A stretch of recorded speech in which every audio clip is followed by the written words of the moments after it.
The weather was better on the following day, and we got a glimpse of the sun.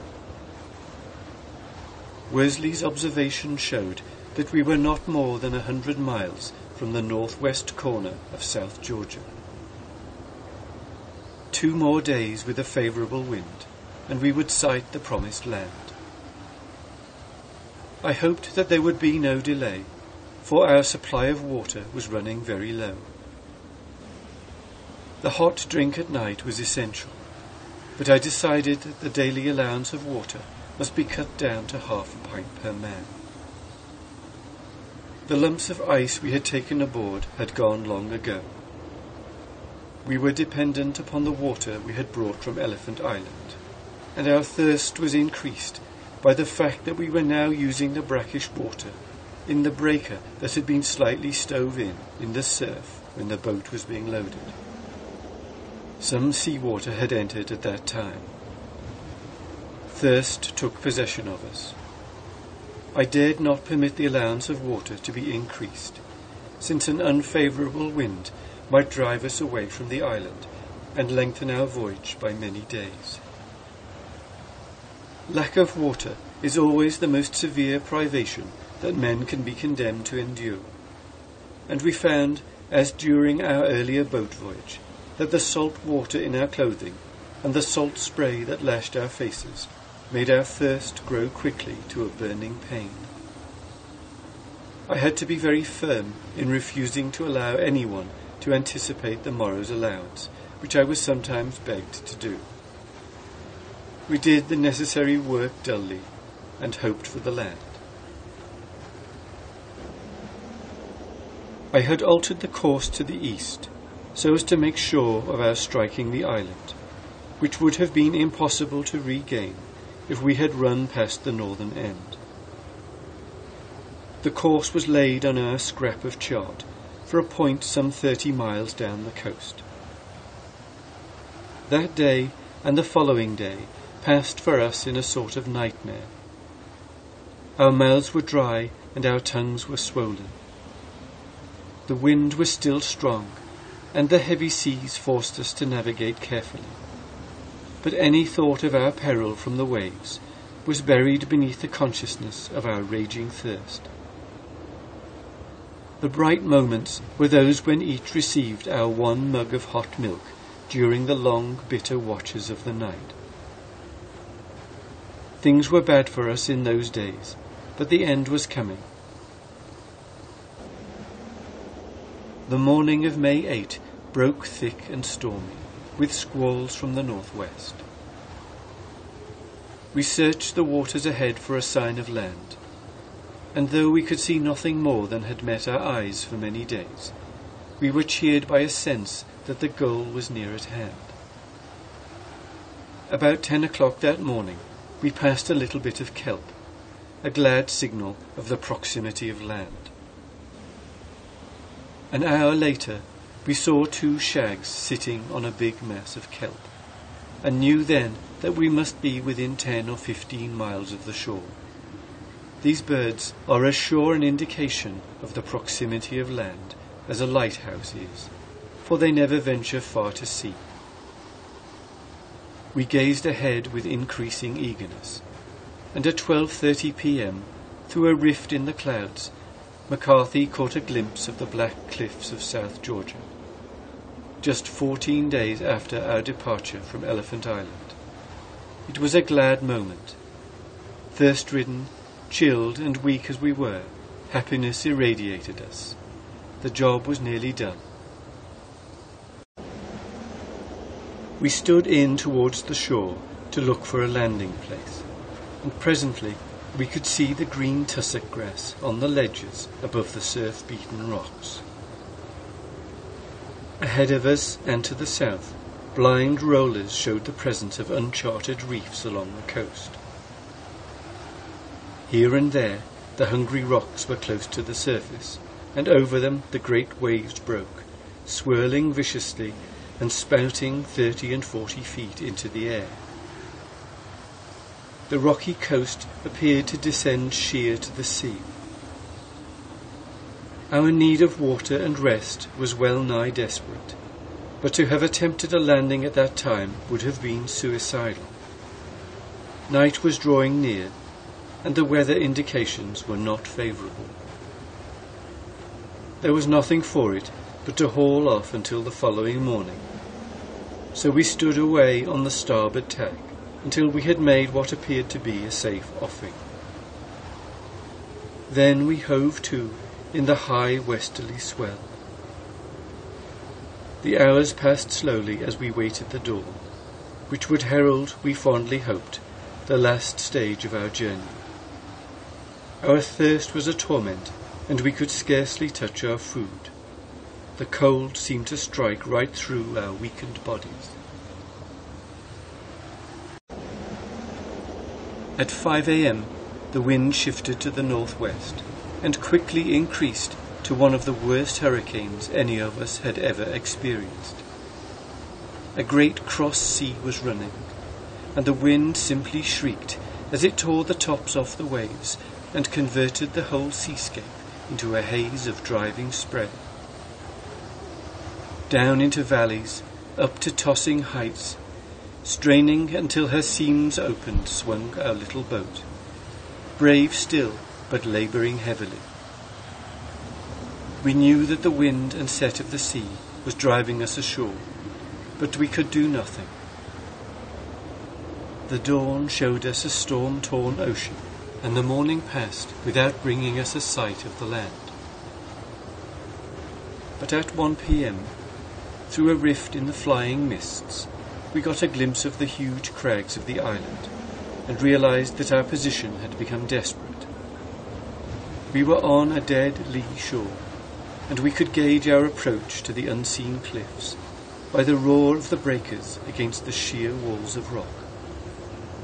I ordered the double-reefed mainsail to be set, in the hope that we might claw off, and this attempt increased the strain upon the boat. The James Caird was bumping heavily, and the water was pouring in everywhere. Our thirst was forgotten in the realization of our imminent danger, as we bailed unceasingly and adjusted our weights from time to time. Occasional glimpses showed that the shore was nearer. I knew that Anuko Island lay to the south of us, but our small and badly marked chart showed uncertain reefs in the passage between the island and the mainland, and I dared not trust it, though as a last resort we could try to lie under the lee of the island. The afternoon wore away as we edged down the coast, with the thunder of the breakers in our ears. The approach of evening found us still some distance from Anuko Island, and, dimly in the twilight, we could see a snow-capped mountain looming above us. The chance of surviving the night, with the driving gale and the implacable sea forcing us onto the lee shore, seemed small. I think most of us had a feeling that the end was very near. Just after 6 p.m, in the dark, as the boat was in the yeasty backwash from the seas flung from this iron-bound coast, then, just when things looked their worst, they changed for the best. I have marvelled often at the thin line that divides success from failure, and the sudden turn that leads from apparently certain disaster to comparative safety. The wind suddenly shifted, and we were free once more to make an offing. Almost as soon as the gale eased, the pin that locked the mast to the thwart fell out. It must have been on the point of doing this throughout the hurricane, and if it had gone, nothing could have saved us. The mast would have snapped like a carrot. Our backstays had carried away once before, when iced up, and were not too strongly fastened now. We were thankful indeed for the mercy that had held the pin in its place throughout the hurricane. We stood offshore again, tired almost to the point of apathy. Our water had long been finished. The last was about a pint of hairy liquid, which we strained through a bit of gauze from the medicine chest. The pangs of thirst attacked us with redoubled intensity, and I felt that we must make a landing on the following day at almost any hazard. The night wore on. We were very tired. We longed for day. When at last the dawn came on the morning of May 10, there was practically no wind, but a high cross sea was running. We made slow progress towards the shore. About 8 a.m. the wind backed to the northwest and threatened another blow. We had sighted in the meantime a big indentation which I thought must be King Haakon Bay, and I decided that we must land there. We set the bows of the boat towards the bay and ran before the freshening gale. Soon we had angry reefs on either side. Great glaciers came down to the sea and offered no landing place. The sea spouted on the reefs and thundered against the shore. About noon we sighted a line of jagged reef, like blackened teeth, that seemed to bar the entrance to the bay. Inside, comparatively smooth water stretched 8 or 9 miles to the head of the bay. A gap in the reef appeared, and we made for it. But the fates had another rebuff for us.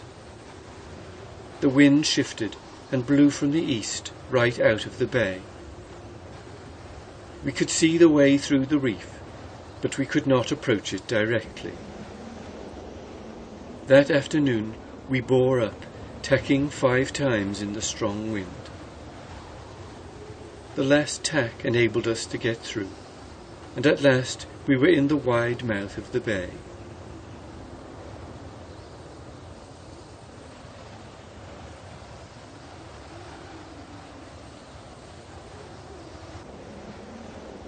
Dusk was approaching. A small cove with a boulder-strewn beach guarded by a reef made a break in the cliffs on the south side of the bay, and we turned in that direction. I stood in the bows, directing the steering as we ran through the kelp and made the passage of the reef. The entrance was so narrow that we had to take in the oars, and the swell was piling itself right over the reef into the cove.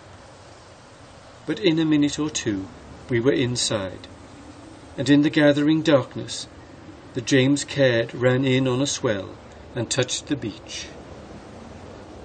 I sprang ashore with the short painter and held on when the boat went out with the backward surge. When the James Caird came in again, 3 of the men got ashore, and they held the painter while I climbed some rocks with another line. A slip on the wet rocks 20 feet up nearly closed my part of the story just at the moment when we were achieving safety. A jagged piece of rock held me and at the same time bruised me sorely. However, I made fast the line, and in a few minutes we were all safe on the beach, with the boat floating in the surging water just off the shore. We heard a gurgling sound that was sweet music in our ears, and, peering around, found a stream of fresh water almost at our feet. A moment later, we were down on our knees, drinking the pure, ice-cold water in long draughts that put new life into us. It was a splendid moment.